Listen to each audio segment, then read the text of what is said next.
La educación de por sí es un desafío en cuanto a política estatal, es un desafío para los promotores de la educación, por ejemplo, en mi caso como un director general de un colegio particular. Es un desafío enorme. Y claro, como todo desafío, exige varios componentes. Uno de ellos es tener un norte, hacia dónde vas como propuesta educativa. Si bien es cierto, el Colegio Montessori se circunscribe a una política nacional de educación, pero nosotros como colegios particulares tenemos que impulsar nuestro proyecto también desde nuestra mística, desde nuestra filosofía, para no quedar rezagados respecto del panorama global. El Colegio Montessori es un colegio que responde también a una filosofía global, de enseñanza global. Existen más de 18.000 colegios en el mundo. Y una de las características de los colegios Montessori, pues, es la innovación, ¿no? Es estar en la vanguardia, ir respondiendo a las circunstancias que la vida te impone con su devenir de la mejor forma. Y bueno, al ser un desafío, nosotros tenemos que estar dispuestos, estar capacitados para utilizar las mejores estrategias ante cualquier adversidad, por ejemplo, como ha sido la pandemia, cuando nos mandan el 12 de marzo del 2020 a una cuarentena. Bueno, ¿y qué hacemos? Nos arrinconamos en nuestras casas. Nos arrinconamos en nuestras casas, enviamos PDFs a los estudiantes para que hagan tareas y nos envían, ¿o qué hacemos? Un mensajito por WhatsApp. Un mensajito por WhatsApp y ahí se acaba. Ajá. ¿No es cierto? Luego una clase por Zoom por semana, ¿qué hacemos? Pero tú has nadado en contra de la corriente, has sido desobediente a la política nacional, desobediente en el buen sentido porque también había un grupo importante de padres de familia, de profesores, que decían que había que sacar este instrumento de las clases. Y cuando conversamos contigo dijiste todo lo contrario, más bien había que introducir. Estamos hablando fuera de la pandemia, sí. Estamos hablando antes. El 2010, exactamente. 2010, cuando no se conocía el bicho, no se conocía la pandemia, tú dijiste, había que meter la computadora, el celular, la tableta, al aula, a las clases, ¿no? ¿Recibiste algún tipo de críticas seguramente importantes fuera del colegio, pero también dentro del colegio? ¿Cómo te fue con el colegio? Sí, las autoridades departamentales, gracias a Dios, han sido comprensivas con esta especie de rebelión sana nuestra, ¿no? Les explicamos el 2010 de que por qué nosotros considerábamos que no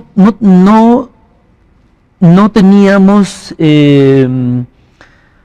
por qué prohibir a los estudiantes el uso de las herramientas tecnológicas.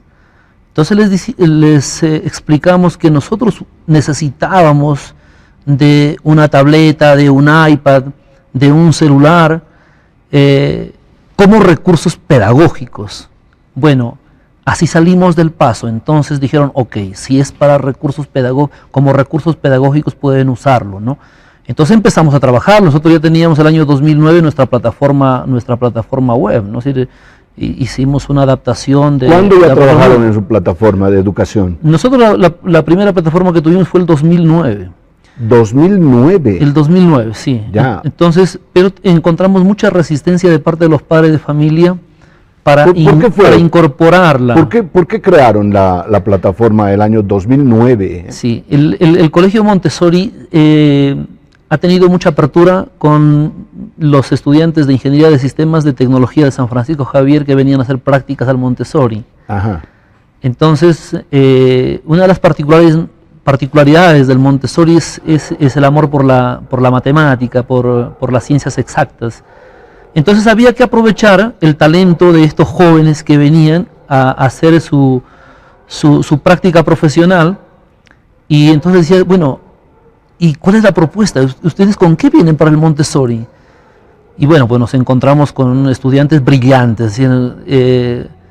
Decían, Wilmer, ¿por qué no creamos una plataforma? ¿Por qué no creamos una página web para el colegio? ¿Por qué no nos acercamos a los estudiantes con el tema de los dispositivos? ¿Por qué no empezamos a hacer programación?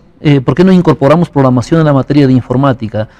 Y esto, los estudiantes que venían de tecnología, pues siempre han tenido en el colegio la página en blanco, ¿no? Para que ellos escriban y plasmen los deseos que todo ellos lo contrario tenían, de ponerles barreras, no, ponerles para obstáculos, nada, nada. ¿no?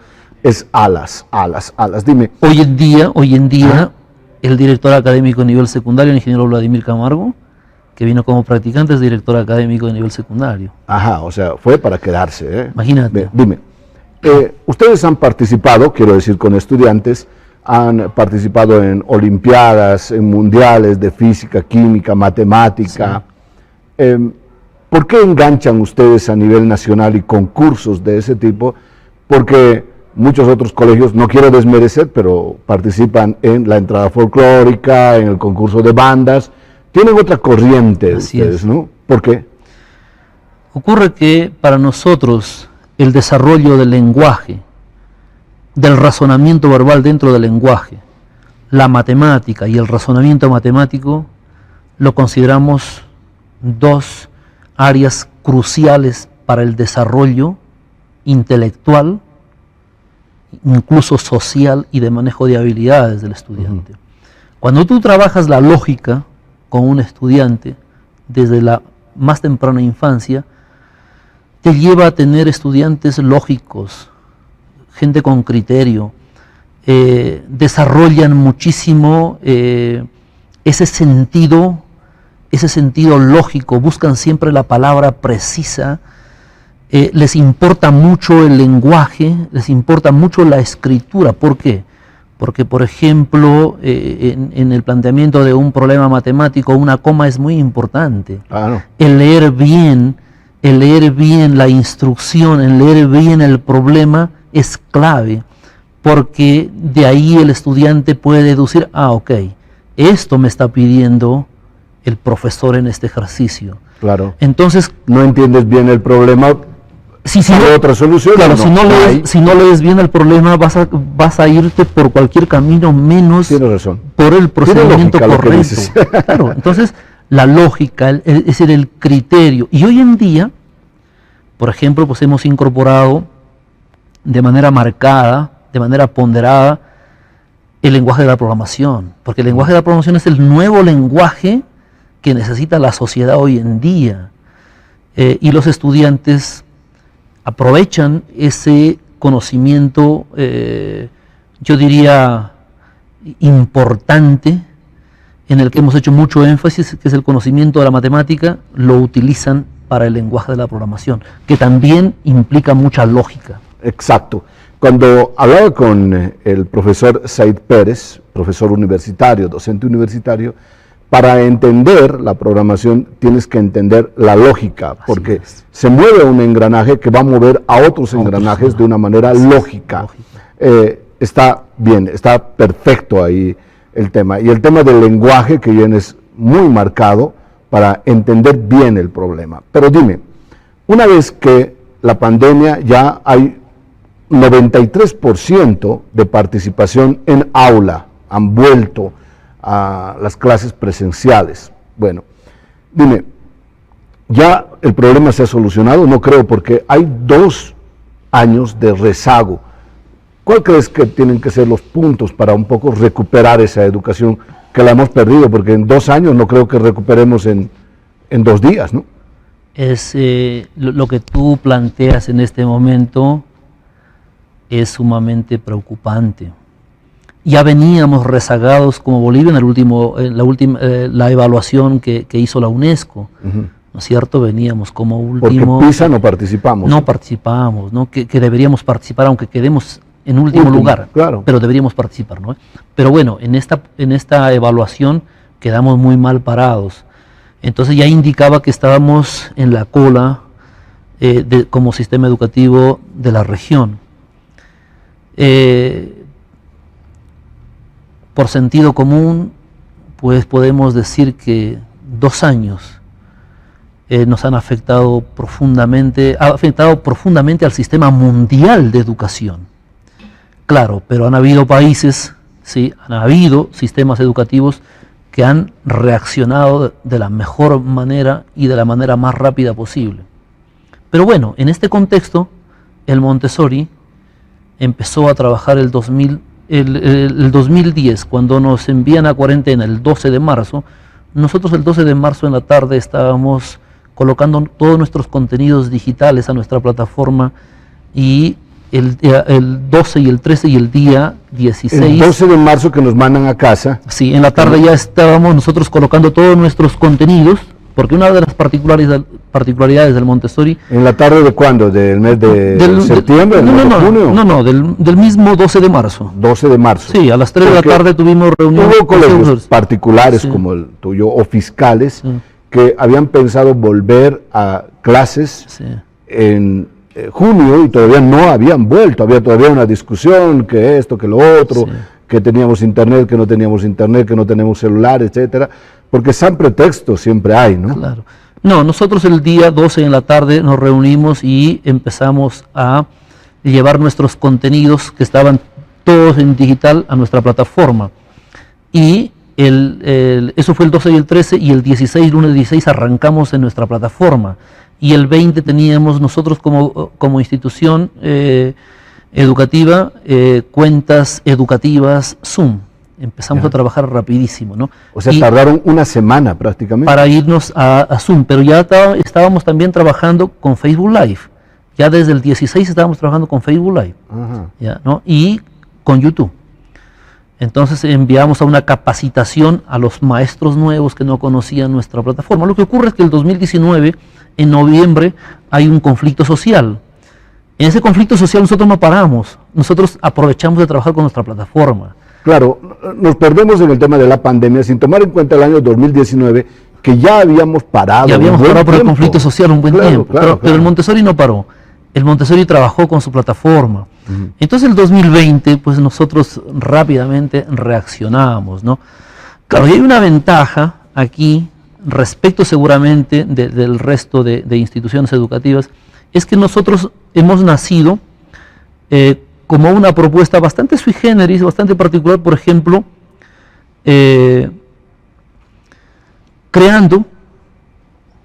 diseñando, creando, adaptando material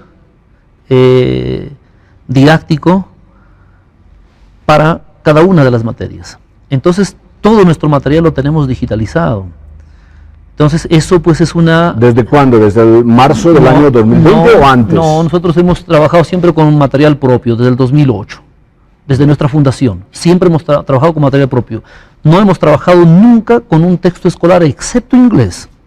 ¿Por qué? Porque nosotros tenemos el programa del Cambridge, y eso nosotros lo tenemos desde niñito, ¿no? Eso pues nos ha ayudado, nos ha facilitado la vida, la existencia, ¿no? Ya, pero ustedes, bueno, chicos, tomen el celular, empieza la clase y vuelvo en 5 minutos. Tampoco se trata de dejar ahí el celular para todos. No. Y, bueno, se tratará de una combinación, ¿no?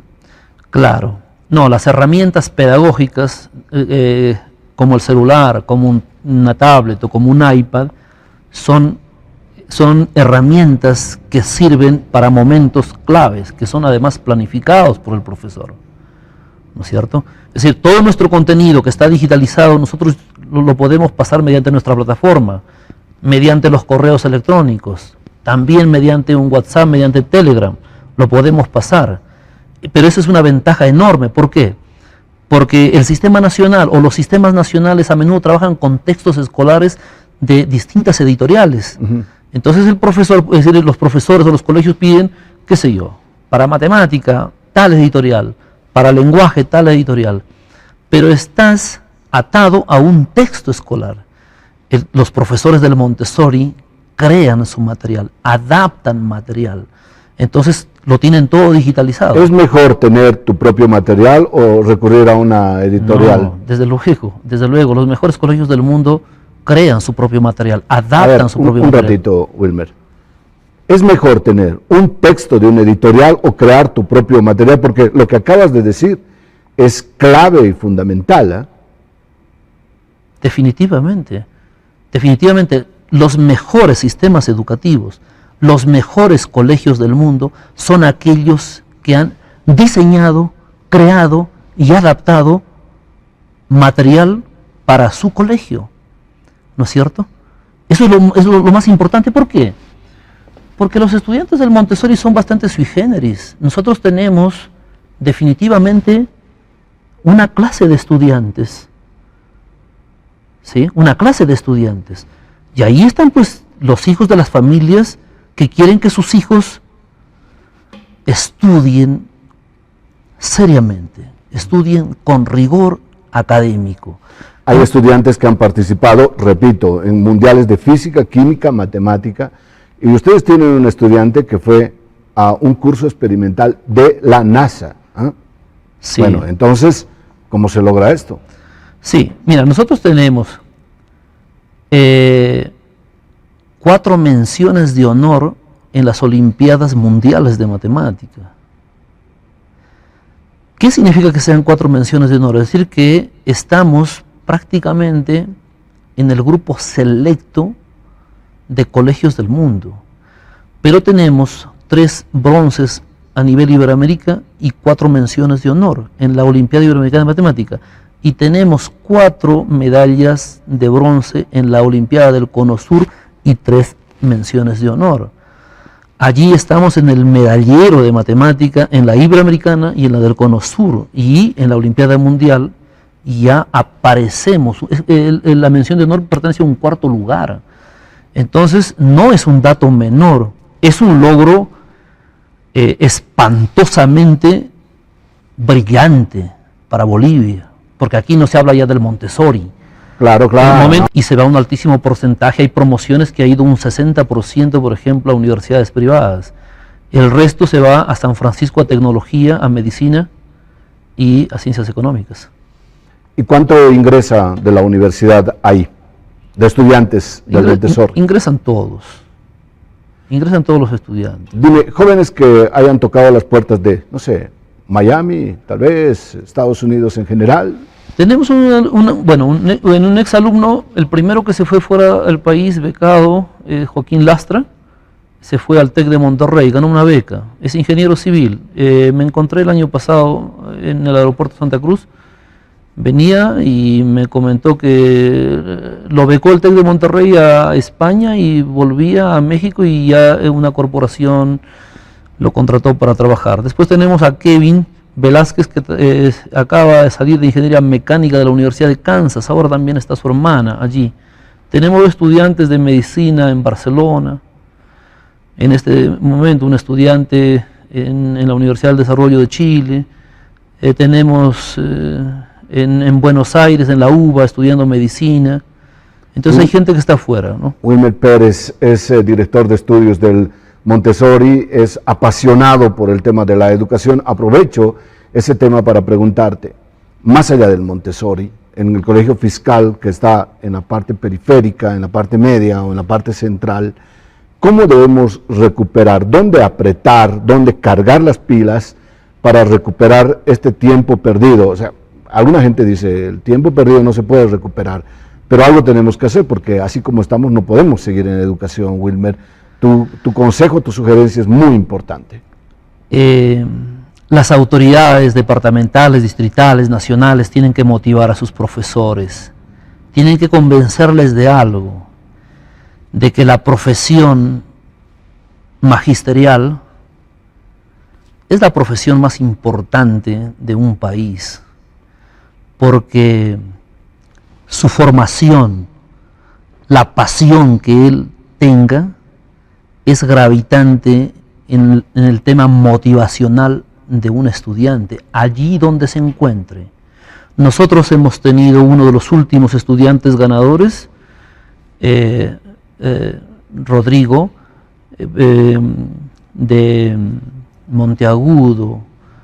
En matemática. En matemática, el chico Rodríguez, ¿sí? Brillante, hoy está en la Católica. y él vino de Monteagudo, de un colegio fiscal. Vino a una olimpiada y bueno, pues se conoció con el profesor de matemática y lo invitó al Montessori. Y en el Montessori, y ahí engancharon ustedes. Y el Montessori ganó absolutamente todo, ¿no? Estuvo en Inglaterra, estuvo en Brasil, ganó una medalla de bronce. Diego es extraordinario, Diego Rodríguez, y no ha perdido la humildad y la sencillez. Entonces yo considero que el profesor, trabajar con el profesor, es vital, ¿no? Sí, fue una de mis mejores entrevistas, enganchado hasta Brasil. Claro. Me acuerdo, y estaba él emocionadísimo, y me dijo que era de Monteagudo. Sí, la Universidad Católica de La Paz, tengo entendido que le dio una beca para estudiar ingeniería civil, ¿no? Entonces, algunas materias donde tienen que apretar mucho las autoridades, porque todo no se puede recuperar, desde religión, pasando por educación física, química, no se puede recuperar todo a la vez y al mismo tiempo, ¿no? ¿Qué se podría hacer en este momento para recuperar? Es trabajar todo el equipo de maestros en cada colegio sobre estas dos materias, por ejemplo en el área rural, ¿no? Trabajar mucho lenguaje, trabajar mucho matemática, pero todos abocarnos a eso, ¿no? Porque un estudiante que sabe leer, sabe escribir, sabe leer, sabe comprender lo que lee, se lo entenderá todo, entenderá el lenguaje maravilloso de la matemática. Pero si un estudiante es un estudiante preconceptual, es decir, que apenas reconoce las grafías, reconoce un fonema, pero no puede llegar a entender un concepto abstracto, ¿qué le puedes pedir? Entonces hay cuestiones que son básicas, pero como básicas a su vez son trascendentales. Por eso para mí la figura del maestro es crucial. El maestro no debe estar en las calles reclamando un ítem. Quizá el reclamo que hicieron el otro día deberían ser los padres de familia, no el maestro. El maestro tiene que estar en el aula. Para eso nosotros hemos sido maestros. Yo sé que hay reivindicaciones, las entiendo todos, pero los ítems deben pelearlos los padres, no los maestros. El maestro tiene que estar en el aula. Y ojo, aquí también es muy importante la libertad, la flexibilidad, la autonomía que tiene que tener cada director de unidad educativa, cada maestro en su materia. Si hay una flexibilidad, si hay una autonomía, si hay una independencia, si hay libertad, y si se desecha un poco el papeleo, la burocracia, esto va a facilitarle muchísimo al maestro para llegar de la mejor manera al estudiante. Nosotros en Bolivia tenemos maestros de vocación extraordinarios. El Montessori tiene maestros que son de la pedagógica y sobre ellos se ha construido el Montessori. Quiere decir que si ellos son extraordinarios, hay muchísimos maestros extraordinarios. Yo creo firmemente en eso. Wilmer, te agradezco mucho. Vas a tener que volver porque quedan muchas cosas en el tintero y muchas cosas todavía por aprender de vos. Te agradezco muchísimo que hayas venido aquí al Periodismo que Cuenta. No, Iván, muchísimas gracias y bueno, felicitarte porque te interesa la educación, porque te preocupa la educación. Es un tema que no tenemos que descuidarlo, es un tema que tiene que preocuparnos a todos los padres de familia, a todos los ciudadanos de nuestra patria. Es la única forma de que nosotros podamos ser una mejor nación, ser un mejor país, ser mejores ciudadanos. Muchas gracias. Muchas gracias, buenas noches. Enseguida volvemos aquí mismo, al Periodismo que Cuenta, apasionados con la educación.